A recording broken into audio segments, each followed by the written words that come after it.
Dalam sejarah Indonesia, ada sosok-sosok yang berjuang bukan hanya dengan senjata, tapi dengan suara, tekad, dan keberanian. Salah satunya adalah Bung Tomo, seorang tokoh yang mampu menggerakkan ribuan rakyat hanya lewat gelombang radio.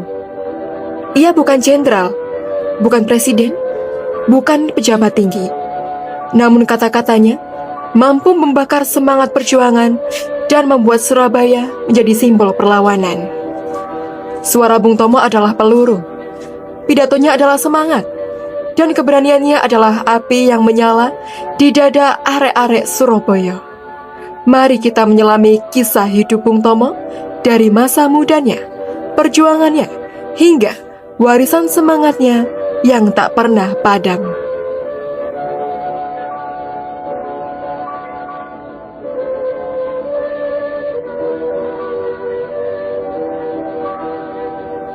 Sutomo, nama kecil Bung Tomo, lahir di Surabaya 3 Oktober 1920. Ia lahir dari keluarga yang sederhana, namun sangat menjunjung nilai pendidikan dan kejujuran.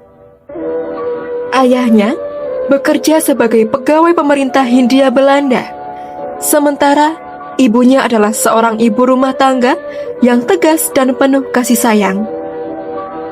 Sejak kecil, Bung Tomo sudah menunjukkan kepribadian yang kuat. Ia gemar membaca dan memiliki rasa ingin tahu yang tinggi terhadap keadaan bangsanya. Ia sering mempertanyakan mengapa bangsanya hidup dalam tekanan dan kemiskinan, sementara penjajah hidup serba nyaman di atas tanah air sendiri. Bung Tomo tidak hanya pintar di sekolah, tapi juga aktif di luar kelas. Ia sering berdiskusi dengan teman-temannya tentang politik dan perjuangan. Saat remaja, ia bergabung dalam berbagai organisasi kepemudaan. Salah satunya, organisasi kepanduan, yang mengajarkannya disiplin, kemandirian, dan kepemimpinan. Selain itu, Bung Tomo juga belajar retorika, kemampuan berbicara di depan umum. Ia menyadari bahwa kata-kata yang tepat bisa menggerakkan hati banyak orang. Kemampuan inilah yang kelak menjadi senjatanya di masa perjuangan. Sebelum dikenal sebagai orator perjuangan, Bung Tomo adalah seorang jurnalis muda. Ia bekerja di berbagai surat kabar lokal di Surabaya dan aktif menulis artikel yang mengkritik ketidakadilan kolonial. Tulis-tulisannya tajam, berani, dan menyuarakan penderitaan rakyat kecil. Sebagai jurnalis, ia juga belajar memahami kondisi masyarakat secara langsung, dari pasar, jalanan, hingga desa-desa. Inilah yang membuatnya tidak jauh dari rakyat, dan rakyat pun merasa dekat dengannya. Bung Tomo percaya, perjuangan tidak akan berhasil jika rakyat tidak ikut bangkit.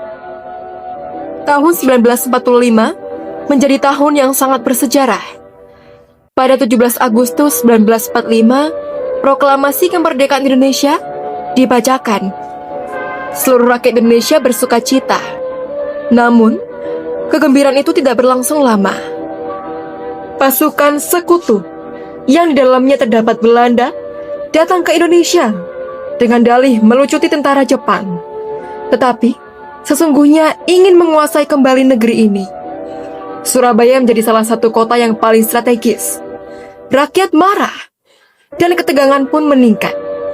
Bung Tomo yang saat itu aktif dalam Badan Keamanan Rakyat, merasa terpanggil untuk berbuat sesuatu. Dalam situasi mencekam, Bung Tomo muncul sebagai pengobar semangat. Bukan dengan senjata, tapi dengan suara. Ia menggunakan radio untuk menyampaikan pidato-pidato yang membakar jiwa. Suaranya keras, lantang, dan penuh keyakinan. Ia berkata, selama banteng-banteng Indonesia masih mempunyai darah merah yang dapat membuat selembar kain putih menjadi merah putih, maka selama itu kita tidak akan menyerah kepada siapapun juga. Pidato-pidato ini disiarkan luas dan terdengar hingga ke pelosok Surabaya. Orang-orang yang awalnya takut mulai bangkit. Anak muda, petani, buruh, hingga pelajar ikut bersiap menghadapi penjajah. Bung Tomo menjadi simbol harapan. Tak hanya menyemangati, ia juga mengorganisasi perjuangan. Ia membantu menyatukan kelompok-kelompok rakyat yang bersenjata, pejuang, dan masyarakat sipil. Ia menyadari musuh mereka kuat, tapi semangat rakyat jauh lebih besar. Ketegangan akhirnya pecah pada 10 November 1945. Pertempuran besar terjadi antara rakyat Surabaya dengan pasukan sekutu yang dilengkapi senjata modern. Meski kekuatannya tidak seimbang, rakyat tidak mundur. Para pejuang dari berbagai lapisan masyarakat bahu-membahu mempertahankan kota. Gedung-gedung terbakar, bom meledak, dan ribuan jiwa gugur. Namun, Surabaya menjadi simbol keberanian bangsa.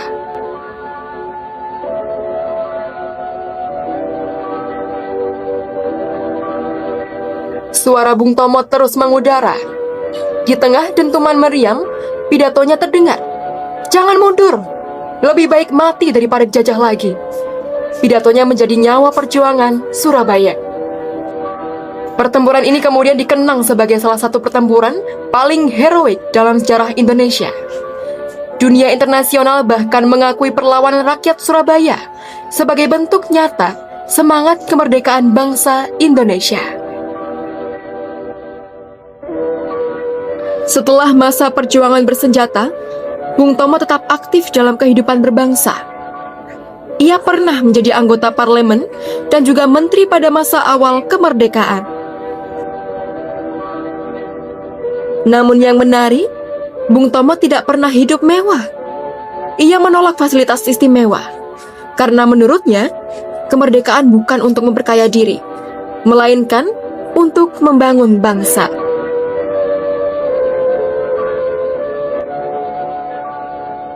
Pada masa Soeharto, Bung Tomo sempat bersuara keras terhadap kebijakan pemerintah yang menurutnya tidak sesuai dengan semangat perjuangan 1945. Sikap kritis ini membuatnya sempat ditahan. Namun Bung Tomo tidak menyesal. Ia lebih memilih berkata jujur demi bangsa daripada diam.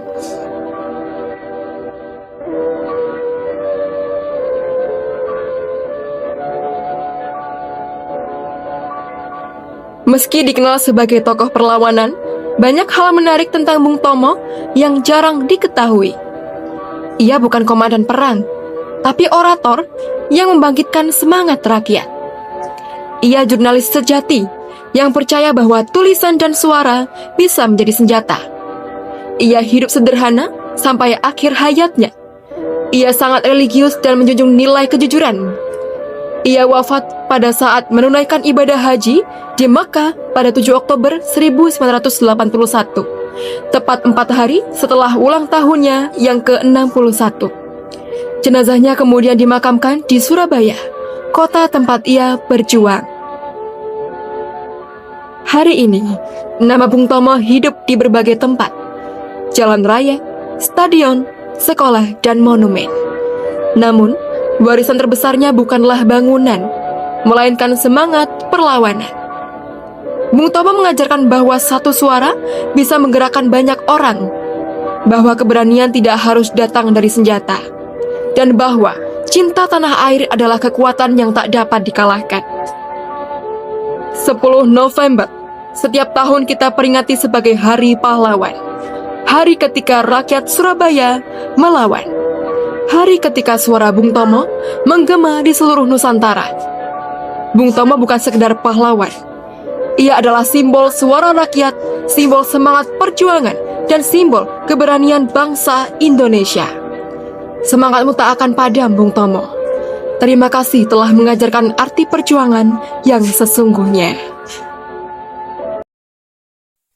Bismillahirrahmanirrahim.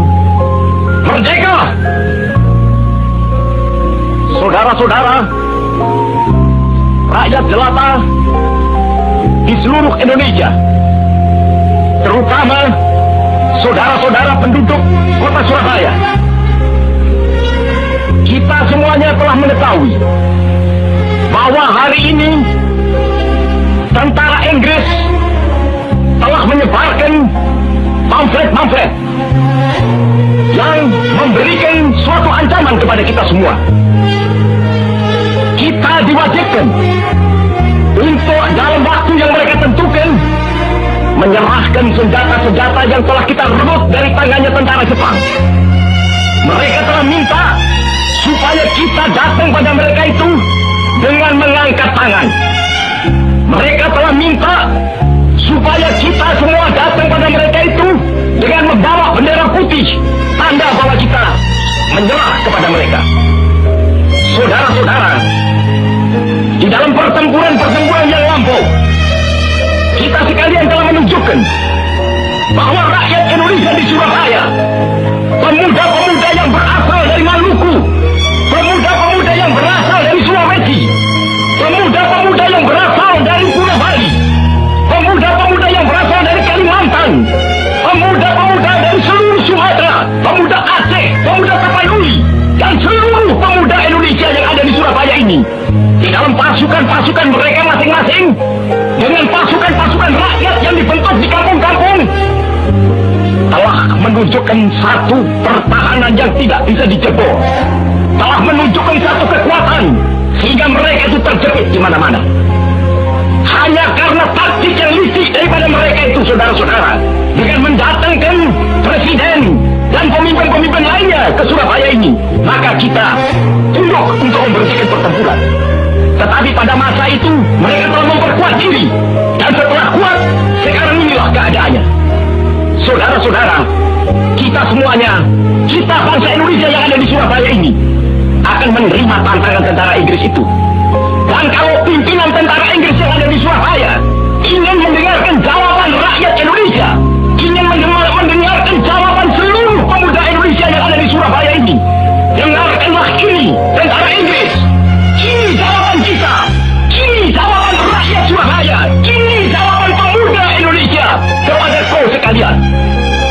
Hei tentara Inggris, kau mengendaki bahwa kita ini akan membawa bendera putih untuk takluk kepadamu.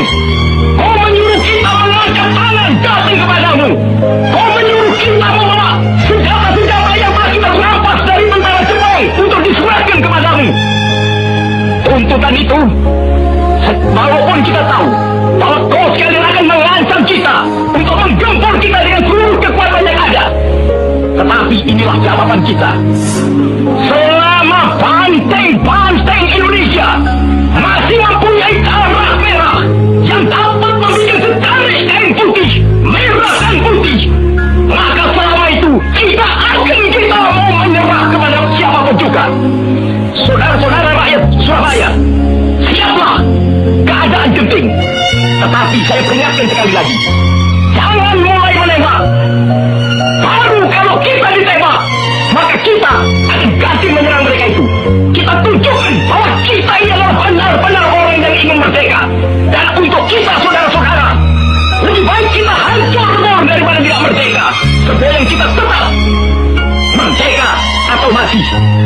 Dan kita yakin, saudara-saudara, pada akhirnya pastilah kemenangan akan jatuh ke tangan kita. Sebab Allah selalu berada di pihak yang benar. Percayalah saudara-saudara, Tuhan akan melindungi kita sekalian.